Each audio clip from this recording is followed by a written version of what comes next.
Pourquoi as-tu repoussé ton sauveur? Pourquoi as-tu repoussé ton sauveur? C'est un thème que je voudrais que nous puissions développer dans quelques instants, dans peu de temps. Nous voulons parler ici de peuple que Dieu a visité de temps en temps. Ce peuple vers qui Dieu a envoyé les gens qui pouvaient les libérer, les gens qui pouvaient les enlever de la souffrance où ils se trouvaient.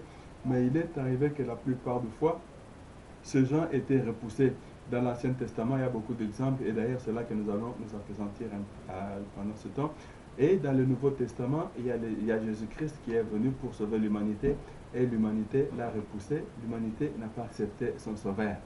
Pourquoi as-tu repoussé ton sauveur? Nous retournons dans l'Ancien Testament pour parler du peuple d'Israël qui souffrait pendant 400 ans d'esclavagisme, de souffrances atroces en Égypte. Et ce peuple, pendant qu'il se trouvait dans la souffrance, et pendant ce temps-là, ils ont crié vers Dieu, ils ont pleuré. Ils croyaient que Dieu les avait oubliés, mais Dieu n'oublie jamais son peuple. Dieu avait à cœur la souffrance de son peuple, parce que la Bible nous dit, il a entendu le cri de son peuple, il a vu la souffrance de son peuple, et Dieu a décidé dans ses calculs, parce que le temps de Dieu n'est pas le temps de l'homme. Dieu a son temps. Pendant son temps, Dieu a dit que c'est le temps maintenant qu'il pouvait secourir le peuple d'Israël. Cependant, Dieu ne pouvait pas aller lui-même pour enlever ce peuple de la misère ou de la souffrance qu'il se trouvait ou le libérer, mais Dieu a préparé quelqu'un d'autre qu'il pouvait envoyer. Et c'est quelqu'un qu'il pouvait envoyer n'est d'autre que Moïse. Moïse avait besoin d'instruction, Moïse avait besoin d'être ouvert aux événements du monde, il avait besoin de savoir réfléchir ce qui va venir après et tout ça. C'est pourquoi Dieu a préféré passer Moïse par la maison de Pharaon où il devait prendre une formation.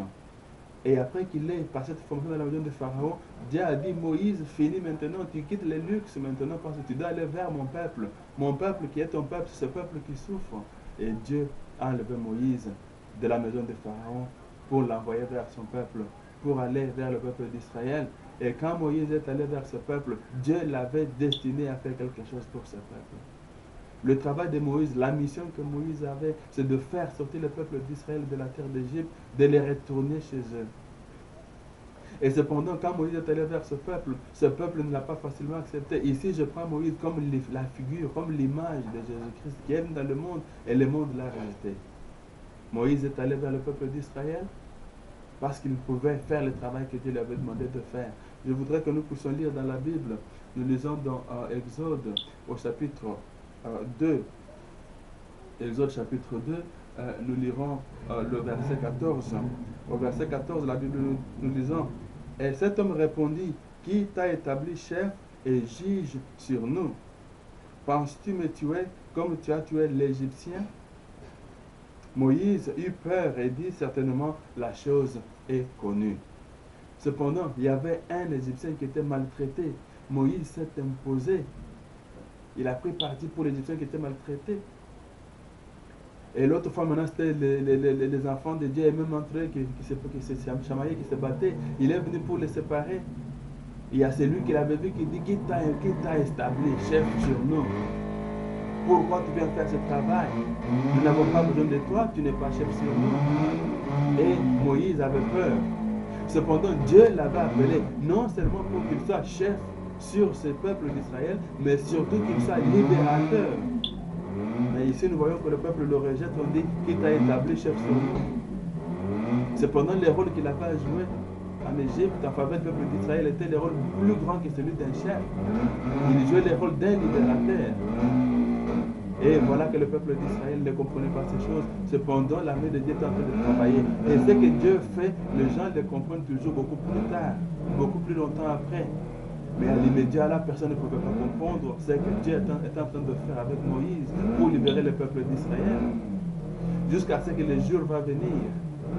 Quand Moïse, après l'exil, il retournera pour aller vers Pharaon avec l'ordre précis, avec une mission précise. Dieu lui a dit, va, dis à Pharaon, libère mon peuple, que mon peuple aille m'adorer, que mon peuple aille me louer, que mon peuple aille me glorifier. Et Moïse est retourné vers Pharaon. Je m'imagine que c'est lui qui lui avait dit, une fois qu'il t'a établi chef sur nous. Maintenant, il verra, c'est Moïse revenir. C'est Moïse maintenant qui va affronter Pharaon pendant un temps donné.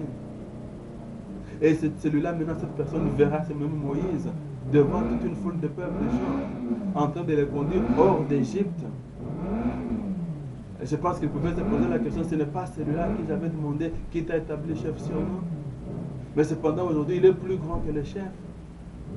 Parce que vous vous rappellerez, quand Jéthro est venu vers Moïse, son beau-père, il lui a dit, tu te fatigues à prendre soin de tous ces gens, il faut que tu établisses les gens, les chefs qui peuvent prendre soin d'eux et qui te rapportent le rapport. Maintenant, Moïse n'est pas chef, mais il est libérateur, il est au-dessus des chefs. Il en est de même aujourd'hui, mon frère et ma soeur. Les sauveurs nous a visités. Jésus-Christ nous a visités. Les jours qu'il nous a visités, nous l'avons repoussé. Nous lui avons dit qui t'a établi chef sur nous. Cependant, il n'est pas venu comme chef, il est venu comme libérateur, il est venu comme le sauveur. Il est venu pour nous montrer le chemin.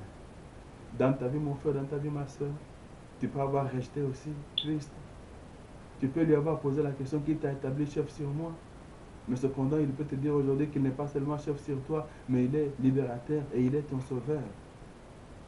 C'est pourquoi aujourd'hui, mon frère et ma soeur, tu as besoin de faire une étude rétrospective, voir dans ta vie où est-ce que tu as rejeté ton sauveur, où est-ce que tu as renié ton sauveur. Oui, Pierre avait renié Jésus, mais il s'est ressaisi. Si tu as renié Jésus quelque part, si tu as renié ton sauveur quelque part, mon frère et ma soeur, tu as besoin de revenir vers lui, de dire Seigneur, pardon, je t'ai renié, mais je sais que c'est toi mon sauveur. Et il ne te rejettera pas. Il sera